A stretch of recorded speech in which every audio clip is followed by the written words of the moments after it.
Guys, what I have here is a Scuf Vantage. It's a gaming controller. I'm going to do a quick review on this. This box is it's kind of heavy, so it tells you there is a lot of work and quality in it itself. Oh wow, look here, a carrying case. You can put your controller in it. It has a really nice charger to it. Storage for your accessories that you get with it. Probably what's in this right here, so maybe this is for your favorite stuff. You know, you can pack around and use on tournaments or if you're going to a friend's house. I really like that right there. It's a small case. Your Vantage is a lot bigger. Something that I noticed that I don't think that I like is the controller layout is very similar to the Xbox One controller, and I have an Xbox One. My hand kind of cramps up with it, and I just really like the joysticks being straight across from each other instead of one above the other. There is some features that I already see that I may like about this. Let's just go ahead and look at the back real quick. Setting on the trigger right now, it lets you push it all the way down. So if you just twist this little tab around, right there, you don't have to push it down as far. You still have to push it down farther than you would your L1, R1, but not as much. So maybe that would make your response time a little bit quicker for your next shot. So I will test this controller out on a game of Fortnite, and we'll see how well it does. And I will probably just go ahead and set these up the way I think that I like it, and that will have the trigger stops engaged on it. So we have the two joysticks here, and I noticed they are a little bit taller than the joysticks that are on it, the factory ones. So we're going to just take these out by pulling straight up. And as you can see, if I put those side by side, they are quite taller.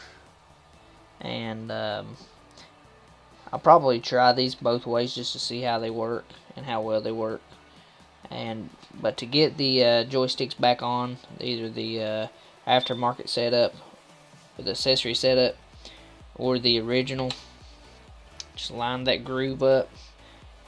From the looks of it, it can only go in one way. Alright, so what you want to do is you want to line this up and just push down. Go ahead and change both of these out right now.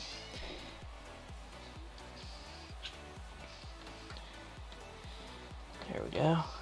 Okay, those are set in place. Another thing that is interchangeable is the D-pad. Pretty simple. You don't have to take the faceplate off to change the D-pad or any of the other accessories they have. The only ones you have to do that to are the joystick. We have some extended trigger buttons, and I guess that's probably made for people with larger hands for comfort and stuff. As you can tell, it's almost twice the length. So all you want to do is pull upward on the back part of the trigger cover, and to put the new one on, just put the front piece on first. When it falls down in place, just push down. It kind of does feel comfortable if you adjust your hands a little bit. Just stick this key into the pinhole. It only goes down one way, and once you get it down in there, this is how you adjust it. The S2 and the S1, which are your side buttons, you can also remove them. Let's see right here, they're removable, so that would make everything flush. So if you don't like the buttons, you can just remove them. But for right now, I'm going to try to program this and program every button on it. Alright guys, here's some stickers that it came with, Scuf stickers. I think they could have done a better job as far as providing some stickers.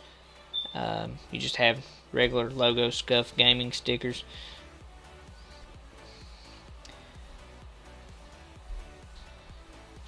You want to put it on your remote or somewhere around your system, I don't know.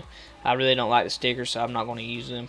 I just energized the controller and put it on the USB wired system for the PlayStation. Right here is your wired to the left, and then if you slide this switch to the right, that will be Bluetooth for wireless. So I'm going to go ahead and use it on wired right now. My battery is charging, and when you have this thing energized, this light does light up. So on the right hand side you have your remapping button. Maybe to your left turns it off, to your right turns your mapping on. And I think the mapping setup is simple, so we'll try that out on a game of Fortnite. So for right now I'm going to leave this off. Once we enter the game, I'll go ahead and turn this on. If you tighten this down too far clockwise, the trigger will be engaged. So you'll have to back that out and adjust it to where you need it. Probably the same thing for this left side. So I'm going to get a gun real quick, and we'll see. We'll get a gun real quick, and then we'll see about the hair. Okay, I've got this pushed all the way down. Nothing's happening, so I'm going to adjust on it because it's not aiming. Oh, actually, it is aiming. It's evidently too deep. So I'm back out a half turn. Another half. Okay, another half. Okay, I just now come out of aim mode. While you have mapping tool on, hold your button that you're wanting laid out, and then hold the button that you want the S2 to be on. Okay, then let go. So now what you want to do is just turn your button mapping off, and there you have it. Back paddles. If you just slightly push up and then turn, they come out. You don't have to have them back there. Guys, I played 6 hours with this controller and just trying to get adjusted to it, and I used all these accessories at different times through the game to just try to get comfortable with something. I took off the S1 and the S2, the side buttons. Really didn't like them. It kind of I probably could get used to them, but for the moment it's kind of difficult to actually use, and while your finger is resting on the side of the controller. So I done away with them two buttons. I tried all the joysticks. I still like the short joysticks. I tried the round D-pad. Really didn't like it just because scrolling through stuff to drop items for Fortnite, it really didn't work for me. So I done away with that and went back to the regular D-pad. Now back here on the back, the 4 paddles. Right now I have the 2 inner paddles as L1, R1. I don't use them, but you know, maybe in the future I'll probably try to get comfortable with using them. The outside paddles, for my right hand side paddle, it will be my switch mode, which is circle. I'm trying to get to where I don't have to bring my thumbs off the joysticks, probably for more efficient gameplay. So I switched that out to circle, which is switch mode, to go into building. Left paddle, have it switched up to edit. Just to recap here, this is how you map your controller. Just slide this over to the right to map it.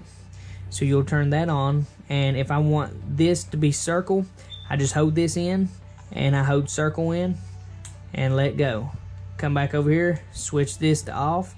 Your controller is mapped for that paddle. I had to do some adjusting on the on both of these for the hair trigger.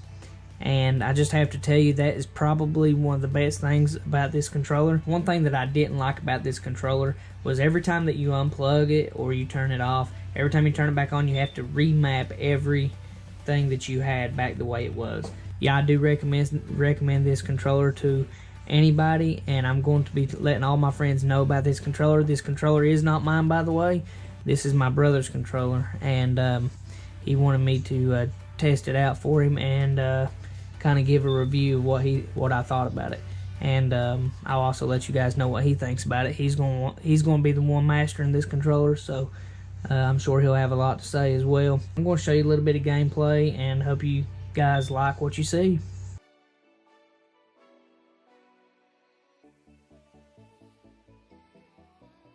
Let's go Pleasant.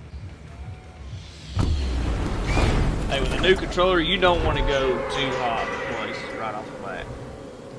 Get used to the thing. I recommend to everybody to get a buddy or 3 buddies, play some playground, and get comfortable with there. That way you can respawn, come in, respawn, come in. Plus, it's going to get you better at your game. Getting in a match, I mean, sometimes you're just going to waste your time in there, and then you're going to have to be in the loading screen several times. So, that's my tip for you guys.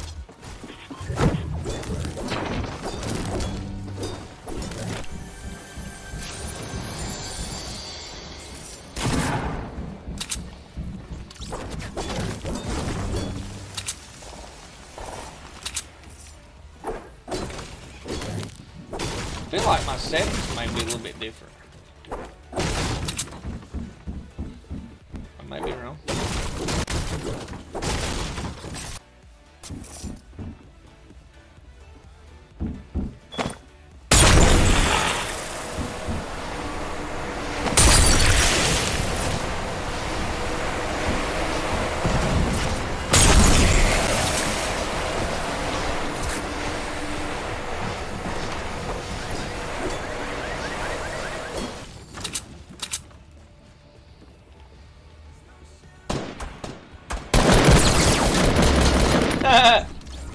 That's sweet right there. I mean, this dude was scared.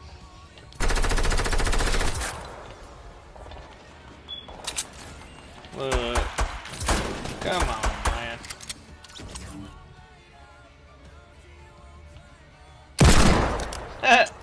Get off me, boy! You know, I could tell the aiming was off a little bit. As you can tell, I was back and forth with it.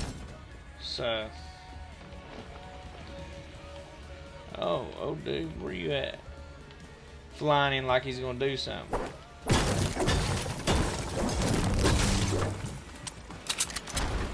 Come on, baby. Come on. Get off me, boy. Where you at, boy? Oh, look here.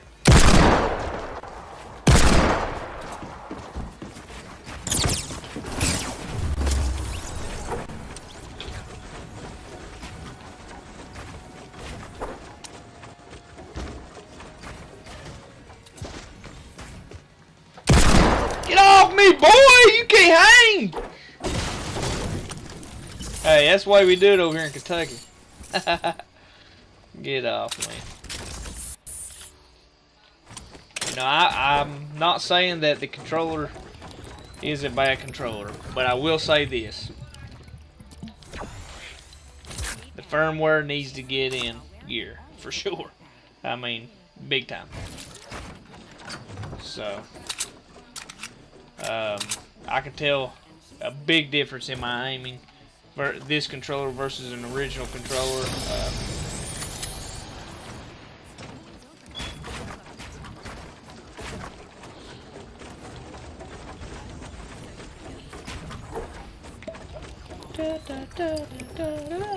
You know, I kind of like it right there.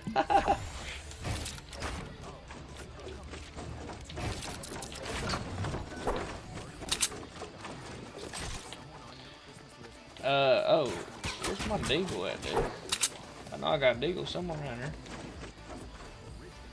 Yep, there she is.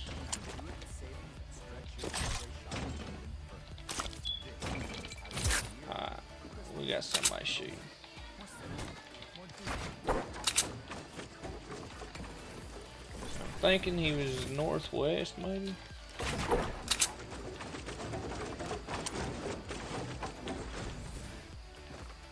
Where's this chump at? Come on, dude. Don't sit here and spray at me. Don't spray at me and then decide that you don't. Oh, okay. Yeah. That's cute. Alright.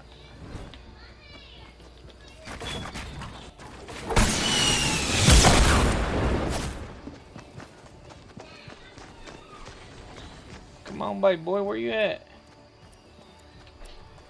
You know my aim's off.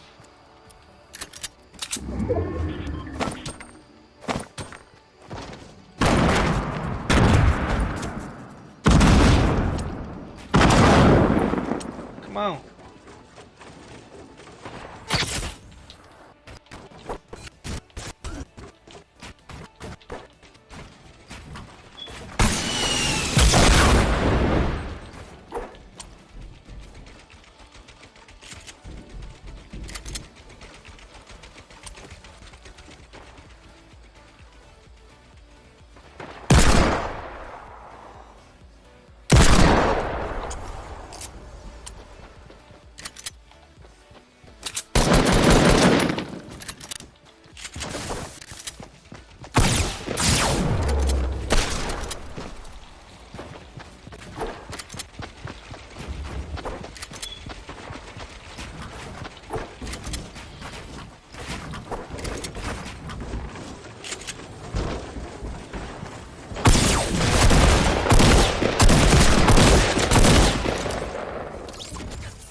Hey everyone, I'm back again. I have the Scuf Vantage controller, the newest controller that Scuf has out.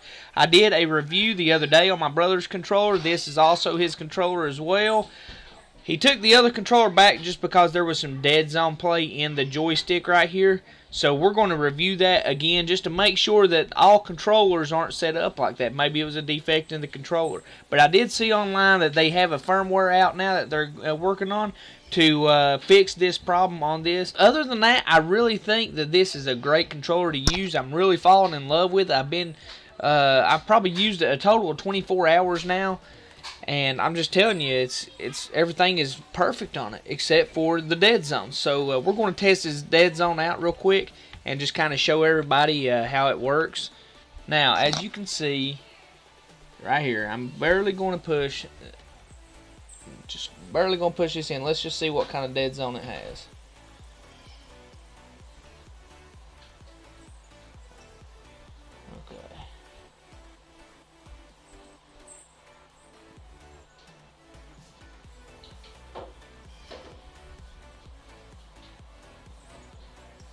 Okay guys, there is definitely a Deadzone in this controller. Not very badly. Look here, see that play right there? It's nowhere near as bad as the other controller. This one right here, the sensitivity is a little bit better on the joystick, but it still has a little bit, as you can tell.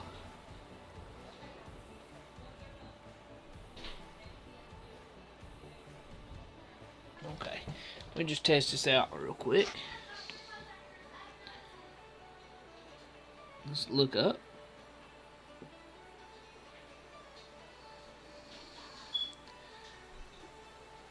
Guys, there is very little, I mean very, very little Deadzone in the looking up position. Looking down.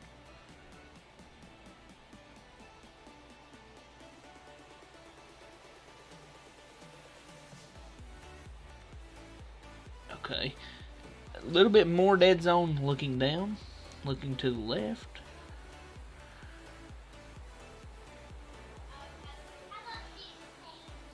Okay.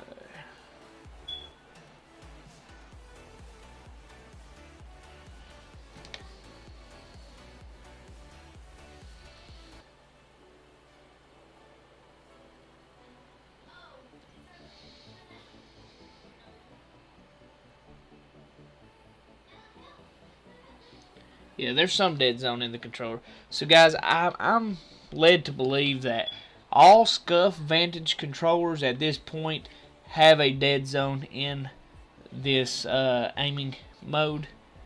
So as far as the Deadzone,